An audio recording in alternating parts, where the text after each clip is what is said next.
Welcome. Another day of Bhagavad Gita Sadhana.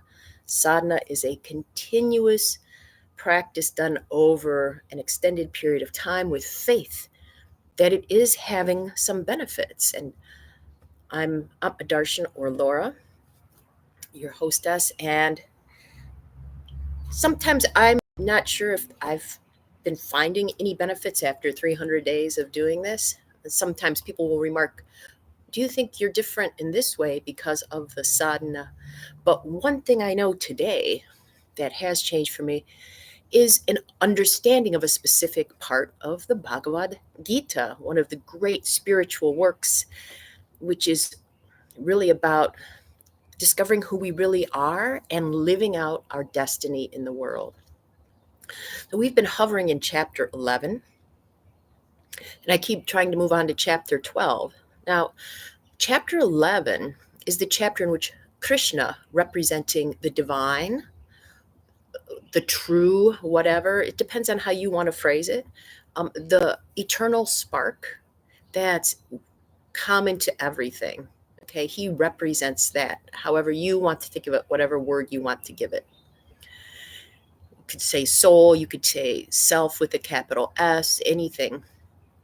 And his friend Arjun is a warrior prince, and he signifies the more limited view we have of ourselves, and self with a small s. Now, in chapter 11, Krishna shows Arjun the true self. You could say it's Krishna's true self, but ultimately it's Arjun's true self. It's my true self, your true self, the world's true self, the cosmos's true self. It's all that. And chapter 12 is all about bhakti, or devotion. And as I look at this Gita in many ways as a description of the stages of our growth as humans on all levels, I look at chapter 12, which can also describe like an unconditional love along with devotion. I love traffic. I do, actually. To get to chapter 12, stage 12 of our 18-step journey through the Gita, we have to be able to look at ourselves. I mean, really look at it. And many people, when they do spiritual practice or other work, and they see who they are, they're like, I don't want to see that. They either don't want to see what they consider the negative aspects or the positive, but because to see that you are inherently strong and powerful, but have neglected using that strength and power for a significant period of time, that can make people turn away also. So I've always thought, yes, you have to be able to see yourself to be able to love yourself, right? I mean, you have to know, really know something before you can really, really love it.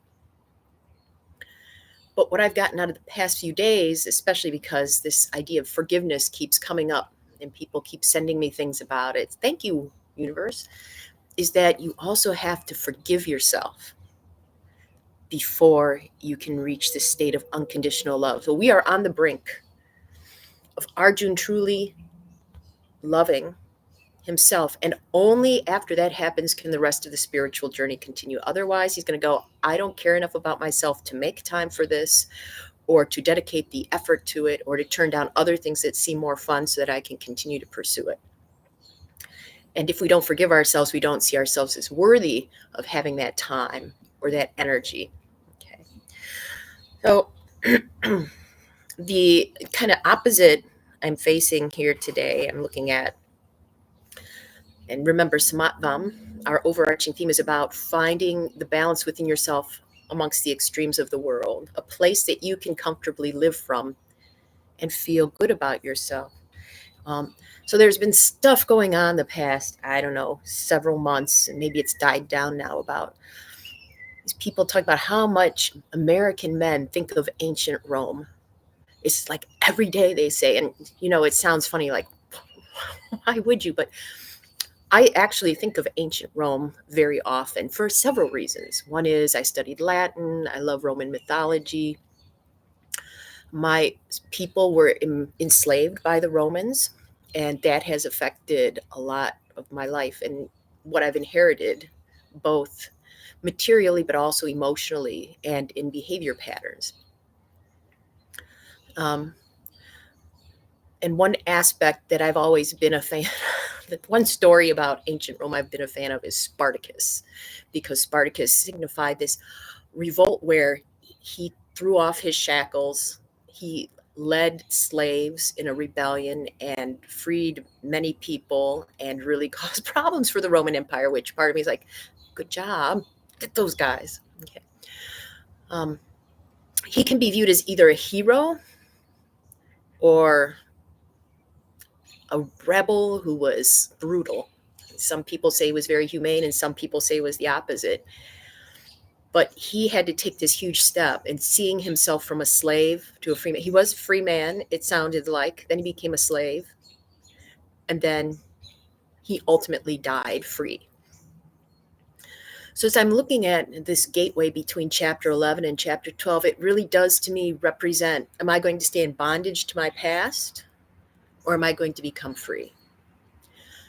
And the image of Janus, also from ancient Rome, from which we get the name of the month January. You know, he's a two-headed deity. One head looks into the future and one head looks into the past. And he is the deity of gateways. As we stand in any gateway, we can either look forward to what's on the other side or look back to what's behind us. And in the spiritual quest, if we start looking back, we get pulled back.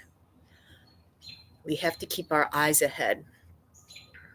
So today I'm honoring Spartacus and the idea of Janus.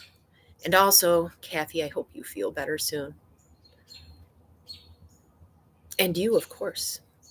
Let's take this journey together. We'll do a little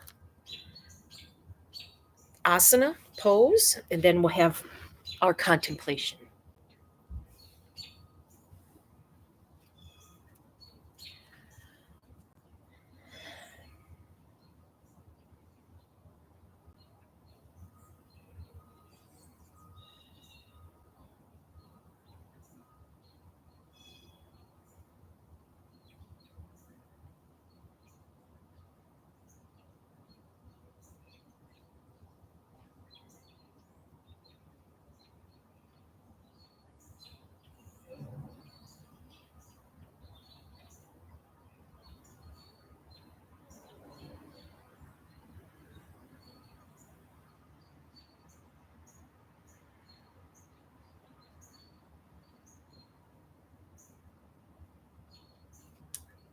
Let's switch sides.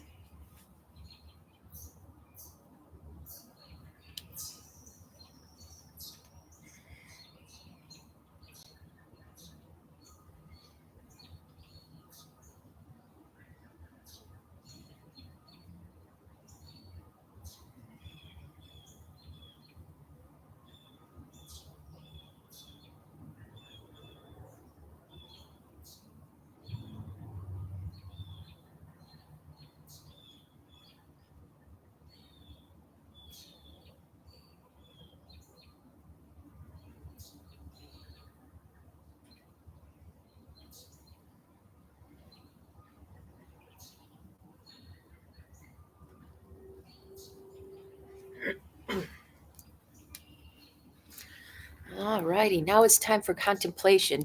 You know, in our daily life, we might think of our daily lives as routine and humdrum, but in our daily lives, we have many gateways that we encounter. We just don't recognize them. Like in a relationship, do we look to the future or the past? In how we're treating somebody that's familiar to us, are we treating them like we want to develop in the future, or are we treating them based on the past?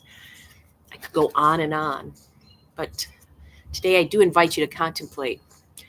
First of all, where are these opportunities coming up for you that you might be missing? And second, when you're at that gateway, which way do you want to go?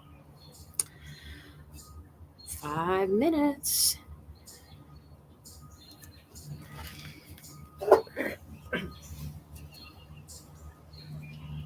my babies.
Thank you for joining. And if you ever want to learn more about the books that I've done on the Gita, please see the link below. It's a book that's changed my life. And today, I'm going to be looking for those opportunities. And am I going forward or am I holding back? I'd love to hear from you as well. And I hope moving forward, I get to see you again. Until then.